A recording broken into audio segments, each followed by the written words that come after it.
everybody, and welcome to our Friday Live reading series from Pulp Literature Press. I'm your host, Jen Landis, and we have three wonderful authors for you this morning. Before we get into that, I just wanted to send a message down to our friends in the United States who are protesting and putting their bodies on the line in the name of racial justice and social justice. Keep up the good fight, everybody. So let's bring our authors to the stage. We have, coming to from the UK, Rebecca Ruth Gould. In the center, we have Susan Pieters, who is here in Vancouver, and then we have Michelle Barker, who is also here in Vancouver. Welcome, everybody. So we'll have three readings this morning. If you have any questions, please put them up in the chat on YouTube, and we have Mel backstage who is going to be reading those out for you. And then we will get our authors to answer, and if they don't get to your questions during their segment, they will get to them at the end of the show. So I'm going to introduce Rebecca Ruth Gould. She's an author of the poetry collection Cityscapes, which came out last year. Congratulations. And of the award-winning nonfiction work Writers and Rebels. Her short story Hands appears in Pulp Literature 25. And her translations of Persian poetry include High Tide of the Eyes, poems by Biana Lahi, 2019, and After Tomorrow, The Days Disappear, ghazals and other poems of Hassan's, I don't know if I'm pronouncing this, Hassan Sisi of Delhi. And her fiction recently appeared in Mumber Mag and Cobalt Review.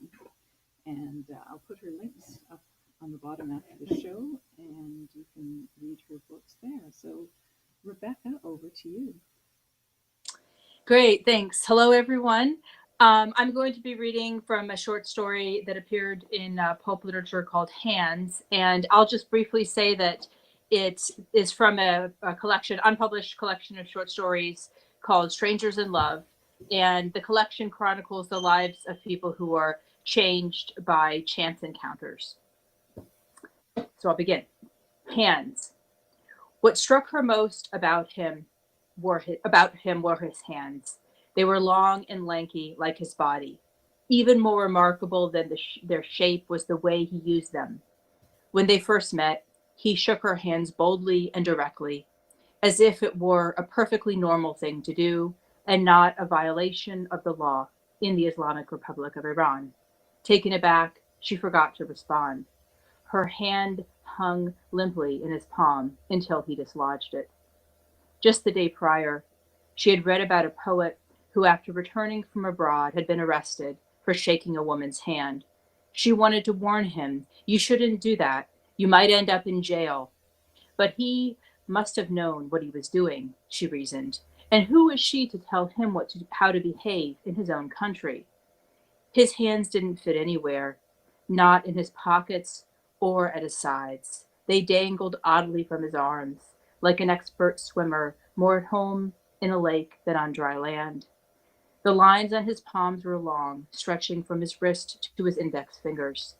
If a fortune teller, like the one she had consulted with in Hafez's tomb in Shiraz, had been asked to read his palms, she would have predicted for him a long life, a fulfilling marriage, and many children.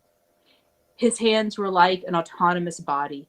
She imagined them keeping her warm at night, soothing the aches in her back, providing a resting ground for her lips, caressing her hips.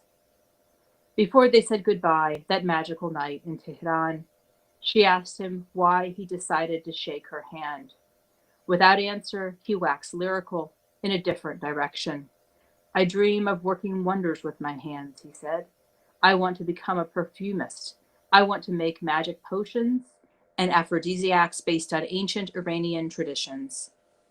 Although it was not an answer, it opened a new mysterious horizon onto his soul. She wanted to know more. She touched his hands again in Tbilisi, where they had arranged to rendezvous in order to get to know each other better. There in the Georgian Republic, They could say things about politics and to each other that could not be said so long as they were within the confines of the Islamic Republic.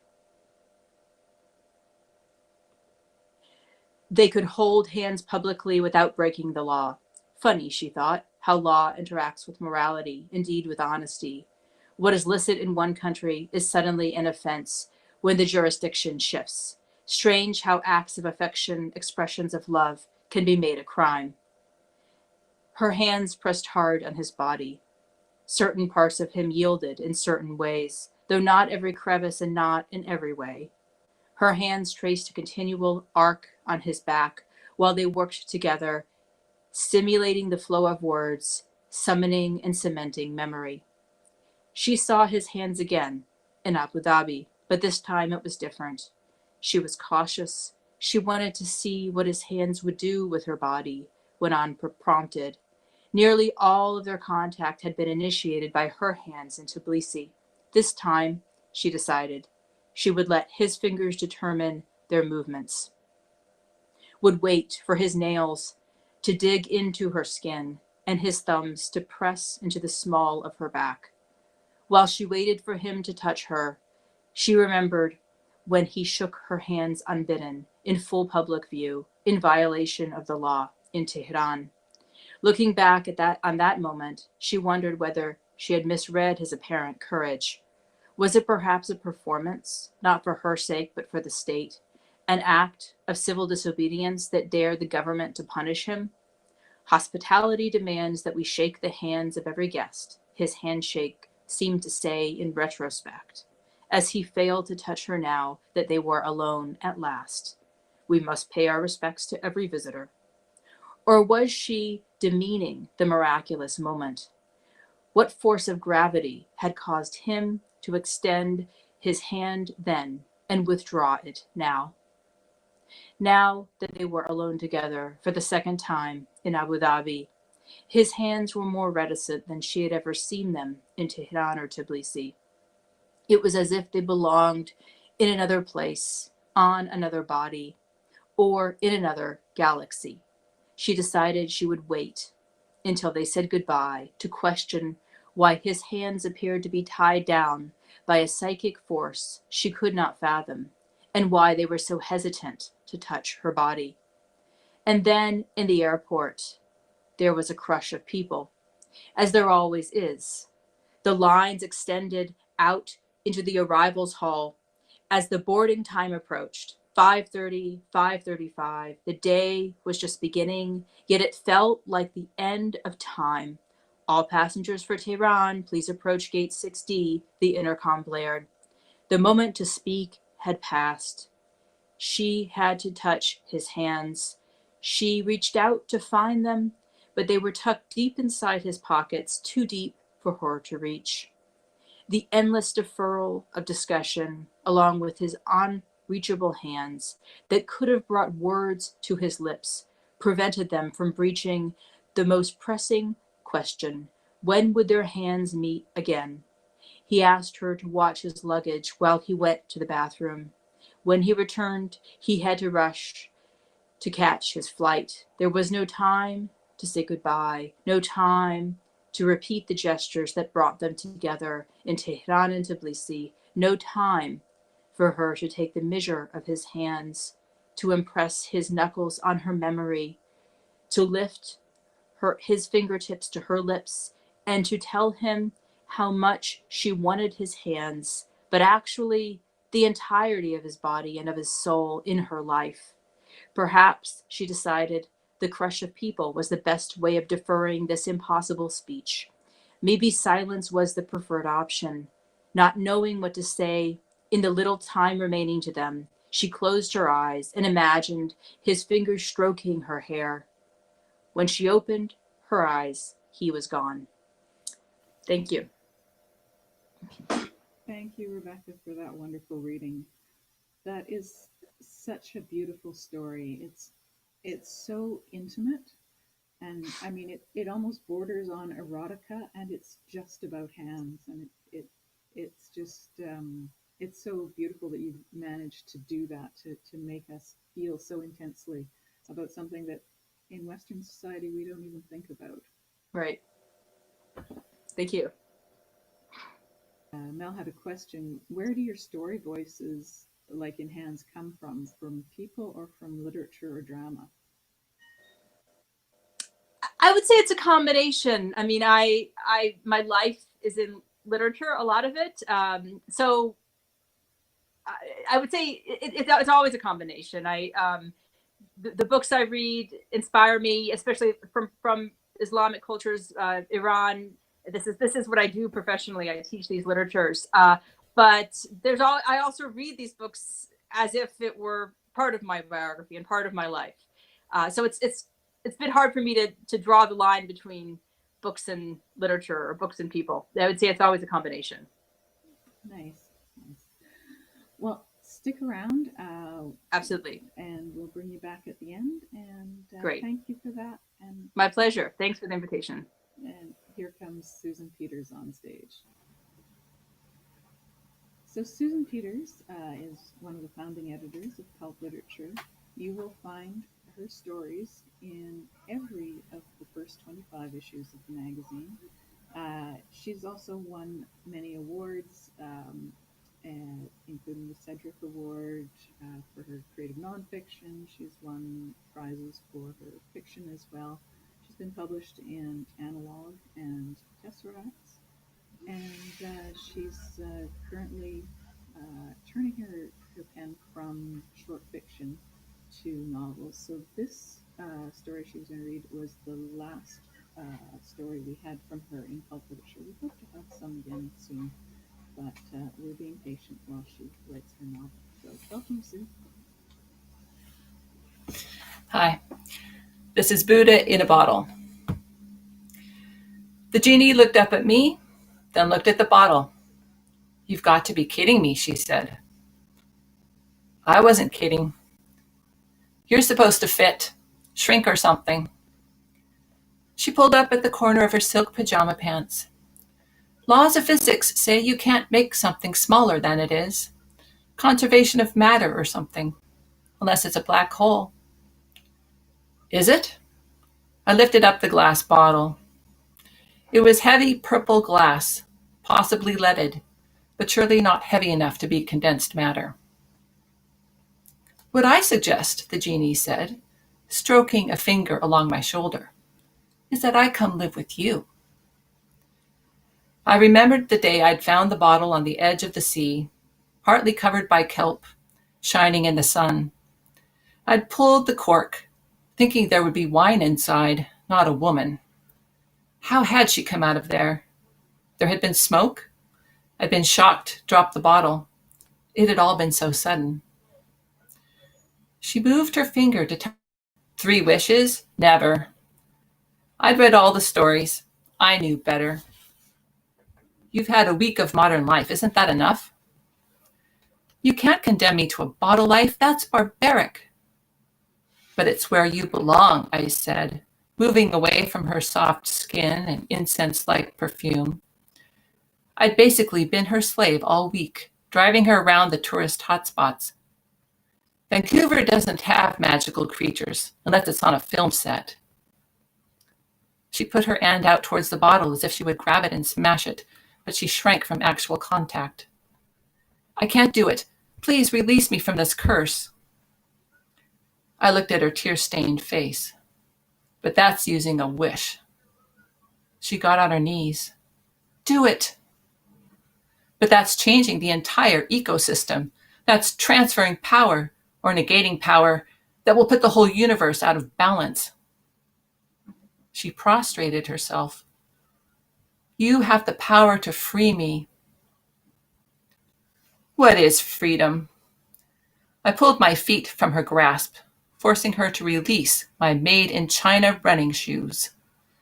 They were a luxury commodity constructed by people who had enslaved themselves to the dream, workers who put up with extreme factory conditions in order to have a better life for their children, while the company executives took the profits to build their own dreams of big houses and offshore tax haven investments. Even I had bought my shoes from my own personal dreams of being fit, to have knees without pain when I ran, and to look cool. These same shoes I had worn last week when I walked on the beach and found the bottle. Dreams are funny things, I said. They're never what you expect, never really what you wanted. She could tell I had made my mind up. She got up. She was going to run away, as if running could save her now. I wish, I pronounced loudly and took a deep breath as she halted her flight. I double wish, I triple wish.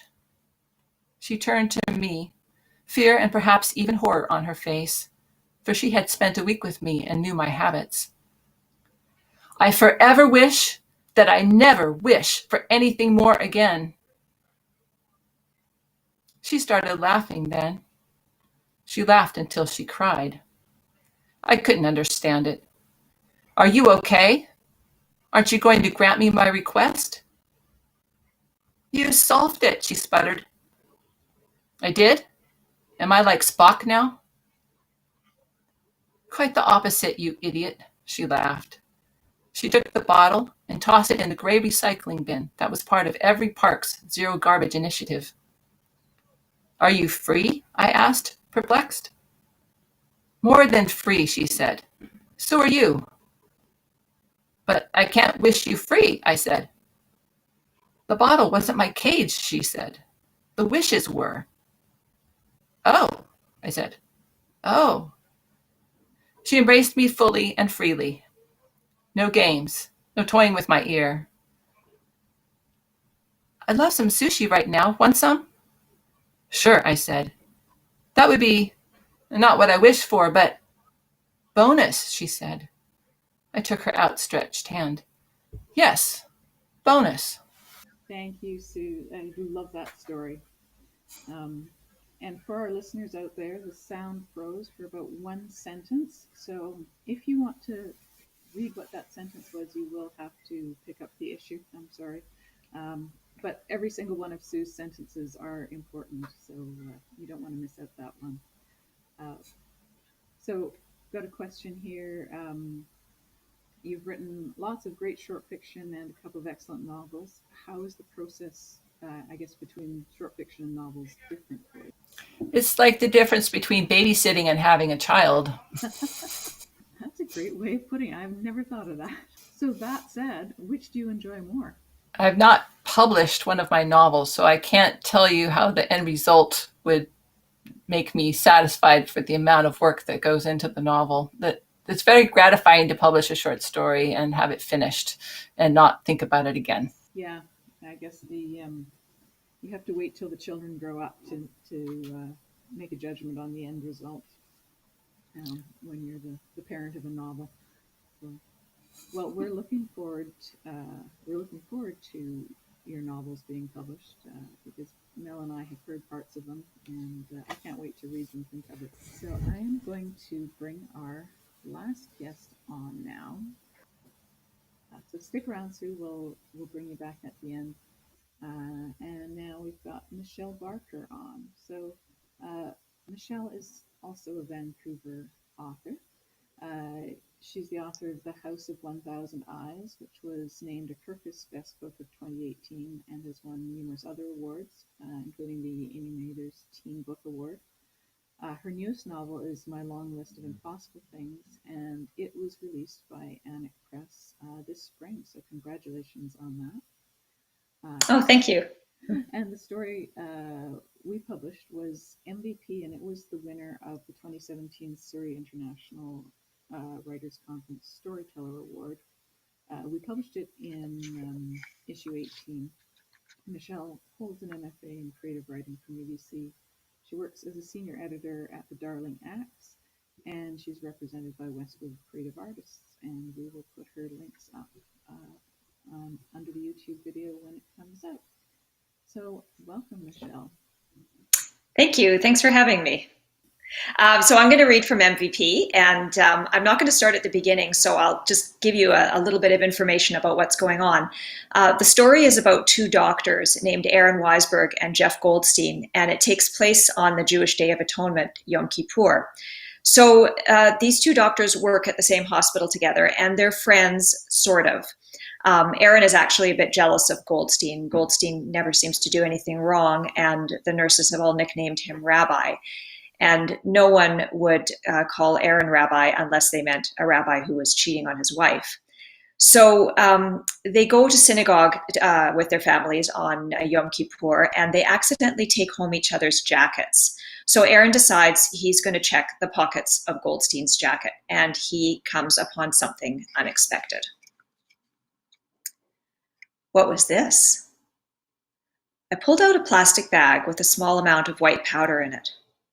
I put the bag back in the pocket, took it out again, opened it, and sniffed. But what did I know? It wasn't sugar, and I was betting it wasn't flour or baking powder either.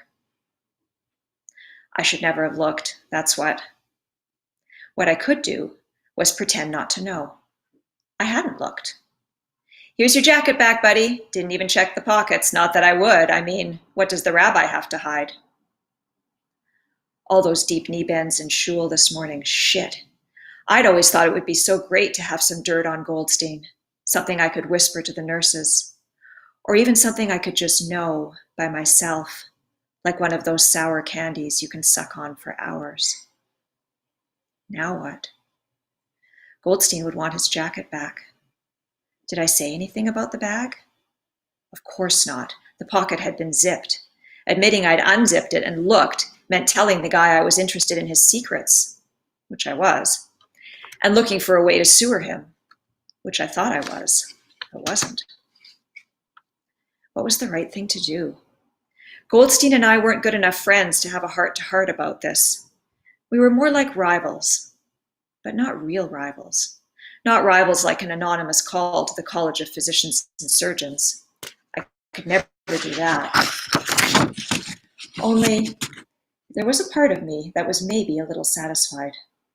Dr. Jeffrey Goldstein had something to atone for, after all. I stuffed the bag back into the pocket and zipped it shut, put the jacket on, and called up the stairs. I'm going out for a bit. Got into my car and drove to Hannah's, which was a totally inappropriate place to be on Yom Kippur. But whatever. God already knew I wasn't sorry for sleeping with my sister's best friend. A cigarette smoldered on the kitchen table next to Hannah's notebook and pen. She wrote her first drafts in longhand, which meant she was in the middle of a first draft, which meant she didn't want to see me, not now. She narrowed her eyes. That's not your jacket. I know. I unzipped the pocket and pulled out the baggie. Can you tell me what this is? My nerdy teenaged years flashed past me. While everyone else had been out getting high, I'd been memorizing Yoda's dialogue from The Empire Strikes Back. Hannah raised one pierced eyebrow. Gee, Aaron, wait. Is it cocaine? She took the baggie out of my hand, licked the tip of her pinky, and dipped it in, touched the powder to her tongue, and smiled. Are we taking a walk on the wild side, Dr. Weisberg? Don't be ridiculous, it's not mine. That's what I used to say to my Aunt Judy. I told her what had happened. What do I do? She had that smile on her face, like something was really funny to her. Only I knew from experience I wouldn't find it funny at all. You make a big deal out of shit, you know that? She said. This is a big deal. The guy's a plastic surgeon, Hannah. He operates on kids. She shrugged. Look, either leave it in the pocket and say nothing, or keep it and see what he does. Option A is boring, but safe. It won't get you into any trouble. Option B would be more fun, but you're the one who has to work with him. Does he have a sense of humor? About this? I was guessing no. I stuffed the baggie back into the pocket, then left the jacket on the chair and went to use Hannah's bathroom. By the time I came out again, I had made my decision. Option A. Door number 1, as it would have been called on the game shows my mother used to watch, The Price is Right or something. Sometimes you got lucky, and it was a fancy car or a great vacation behind the door. Sometimes you didn't, and the door opened, and there was a goat standing there tethered on the stage with its creepy eyes, looking around like, what the fuck am I doing on this television show? You didn't even get to take the goat home. I had a pretty good idea of what was behind door number 1 in this case, the hospital where Goldstein and I worked. Medicine was a small world, and making enemies was never a good idea. I'd pretend not to know about the cocaine and hope Goldstein didn't do anything profoundly stupid or dangerous at work. And if it was one of my boys the rabbi was operating on? All right. Maybe I didn't completely know what was behind door number 1, but it was better than the alternative. Thank you, Michelle. That was a great reading. Oh, thank you. And it works really well reading from the middle like that. So for those of you who haven't read this, it is out in issue 18, which is available from our bookstore. So you can hear the beginning and the end of it, or read the beginning and the end of it for yourselves. So Mel says, a delicious sense of danger in your story and a great inner voice. Do you write your novels in first person or third person? I do both, actually. My long list of impossible things is written in first person. The House of 1,000 Eyes is in third. And I have to actually say, I think I prefer third. I mean, there's not a huge difference in terms of how close you are to the narrator, but somehow third feels just a little bit more natural than first does. So I feel it feels a little bit different to me when I'm writing it. So. Yeah, it is a different feeling. I write in both as well. And I wanted to ask, how did this story come to you? Like, what was the inspiration for it? Or is that too personal? No, it's not personal at all. I mean, I wrote it quite a long time ago. I was writing a series of connected stories at that time. And so Aaron was a character that I'd actually gotten to know quite well. And I sort of wrote the story as an experiment because I was thinking about structure in the novel and thinking about, always making the worst thing happen. And I thought, well, I'm going to try and write a story that just keeps on making the worst thing happen. And I don't know. To be honest, that's as much of the idea as I remember. I don't know where the rest of it came from. It just sort of popped into my mind. So. Well, you certainly succeeded in that. I remember the first time I read it after it won the contest, and I'm like, oh no, oh no, oh no. That's like the rest of the story. Good. That was the reaction I was hoping for. So let me bring our other authors back on stage now. We're almost out of time. So I wanted to ask the question that I asked from everybody. What are you working on now? So let's start with Rebecca Ruth Gould. Well, I'm finishing the collection that I mentioned. There's 9 stories. I guess we're all have many different projects at once. I am just beginning a novel called Revolutionary Love that's set at the time of the Iranian Revolution. So that's very early, though. Oh, that's exciting. Yeah, I want to read that. Exciting, right. I want to write it. And Susan, I've let the cat out of the bag that you are writing novels, but do you want to talk a little bit about what you're writing? I'm trying to write the story of the most beautiful woman in the world who marries the most powerful king in the world who has PTSD.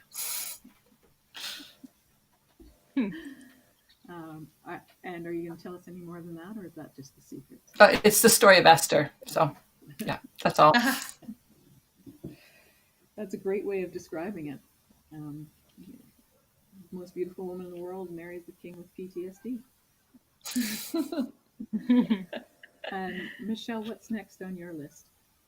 Oh, well, I'm actually shifting gears a little bit because I had been writing a lot about Germany and writing YA, but I'm now writing a novel for adults.